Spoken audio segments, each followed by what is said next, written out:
Saludos amigos de mi canal de YouTube, sean todos bienvenidos a un nuevo video. Aquí tenemos una Hilux motor 2TR 2.7 y este se queja de un ruido en la parte delantera del motor. El aire, el compresor del aire acondicionado está trancado y la polea del compresor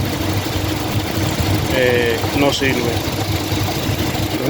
No sé si pueden apreciar, se puede escuchar el ruido. Ahí se puede escuchar el compresor ahí. No sé si pueden ver el movimiento, la oscilación de la polea cuando reproduce el sonido. Ahí. Ok.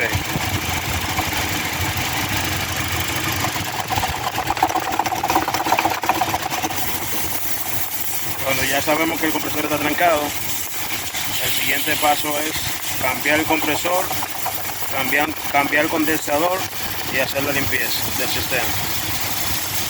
Hasta aquí ha sido este video, espero que les haya gustado. No olviden suscribirse y activar la campanita para las notificaciones. Gracias.